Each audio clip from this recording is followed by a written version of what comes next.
practice where everybody fell off the side of the hill. It's kind of precarious here. Yeah. You guys can see the level of detail that we put into the terrain is pretty high. There's our Sunderer. That's a troop transport. Oh, I was almost the person who fell off the hill there. That troop transport can hold up to 10 players, which is the size of our groups.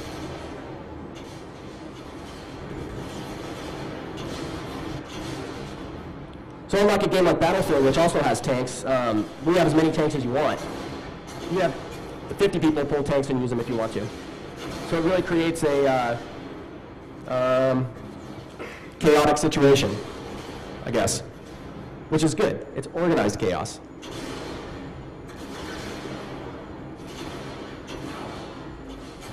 So we are in alpha still. We have a lot of temporary particle effects. We have a lot of temporary sound effects in here. A lot of stuff that we're still going to be iterating on and adding to. But we're really happy with where we're at in general, at least happy enough to show you guys 25 minutes of gameplay here.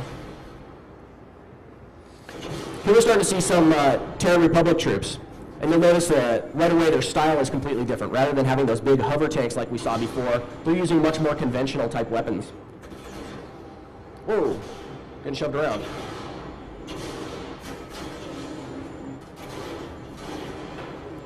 Take that, Friznik. You guys can see as I'm doing this and as I'm playing, I'm earning experience for all this stuff. If I was in a squad, which I should have been in a squad, I'd be earning squad experience. You guys saw me just hit the auto squad button. We really want to make the MMO mechanics in the game be as light as possible for FPS players to be able to just get into and be able to experience without having to feel like they have a long learning curve of, oh, there's these crazy MMO mechanics that I have to get used to. So grouping in our game is very simple. The guild interface is extremely simple. All the things that are complex in MMO games are a lot simpler in ours. So I'm going to hop out of this here and show off some infantry combat. So you can see here I've got my customized rifle.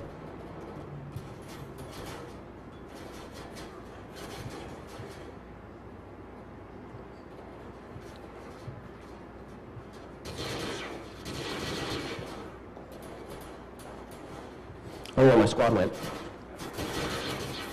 I guess I went ahead of them. So,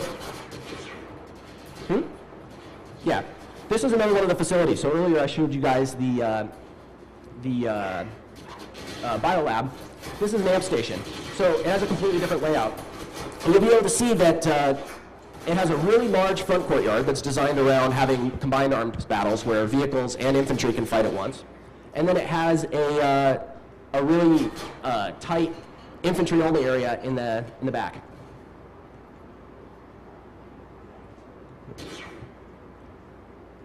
All right, gun's getting a weird state here. All right, so I'm moving into that infantry-only area that I talked about. And hopefully we can take out some of these TR guys along the way.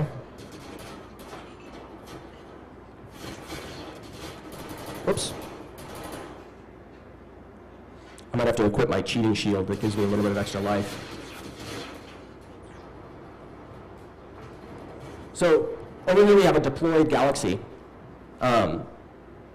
In PlanetSide 2, logistics are really important. So being able to set up a supply line, being able to set up respawn points, being able to set up all that stuff is a really meaningful and important thing in PlanetSide 2 that's not really touched on in any other shooter games, or at least not to the level that we have.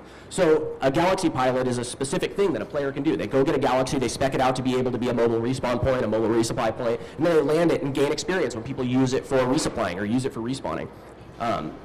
We set up a whole bunch of support roles like that. So we have medics, we have engineers, we have these different classes that really allow you to play the game in a completely 100% support role. If you're not interested in playing a shooter, but you want to play a game with your friends, you can totally go in as a medic, not have to worry about being a shooter fanatic or being a really strong Twitch gamer. You can absolutely do that as a medic also. But you don't really have to worry about that, and you can be a support player if you feel like it, a purely support player. All right, so. See here. Show you guys a bit of the infantry customization too. Anything from red dot sights to laser dots, tinting on my gun, all this sort of stuff is stuff that I can unlock. A bit about our business model, and I'll go into the store a little bit later. This game is free to play. It's a completely free to play game. We do have microtransactions to back it up. And the things that we're selling are things like this camo pattern on my gun or the camo pattern on my tank. We're absolutely not doing pay to win. We don't have any kind of gameplay affecting stuff that can exclusively be bought for station cash. All that stuff can be earned through resources that you get in game. And I think that's a really important thing to note for all your readers and watchers, that you know, the game is always going to be fair. We're never going to be saying that in order to succeed, you need to go spend station cash on it. We'll also have a membership that'll unlock stuff. We haven't figured out exactly what the membership is going to be yet, but we do have plans to have a membership. Oh, I got team killed again.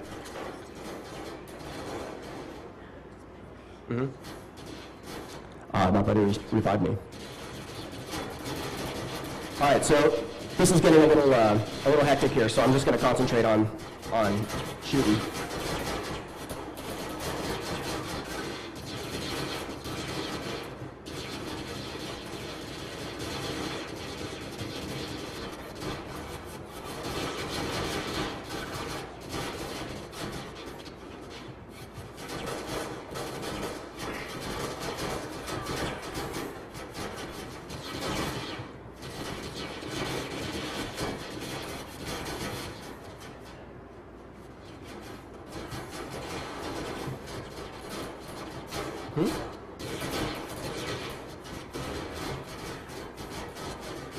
So because I'm a light assault character, I'm a little bit more agile on the battlefield. I can get around and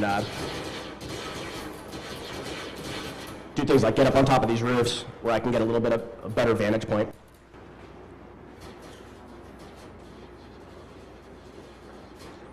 So as you can see, I have spawn points that on my squad also. I could squad spawn. Squad spawning in our game is one of the abilities that requires a squad leader to actually spec. So we, again, have another support role where if you have a squad leader in your squad that has unlocked things like advanced spotting or squad spawning, then they're going to be able to give really good, strong, tangible benefits to their team. That's one of the ways that we reinforce team play. Whoop. Keep getting capped.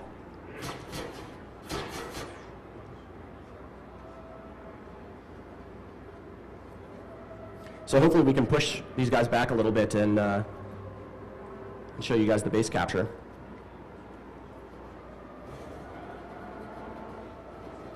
That's the signal for them to let us push up.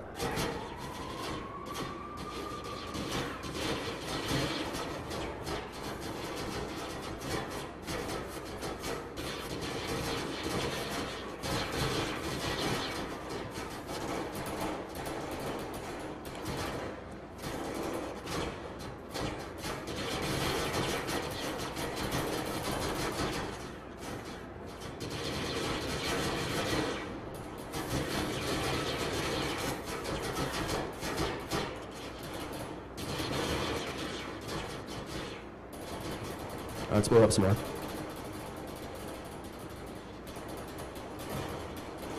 Got you. Don't float in the air like that. So we built out most of these areas using all kinds of learnings from modern day FPS level design too.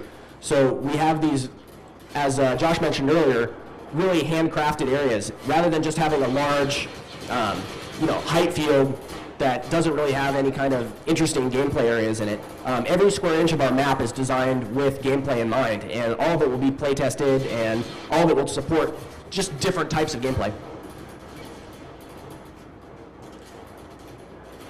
Map. Yeah. So I mentioned earlier that I'm gonna die. Let me go hide. I'm gonna go someplace safe and then talk to you guys for a second. I mentioned earlier that each one of the capture points has its own region around it. Here's our map. This is just one continent. And I'll start turning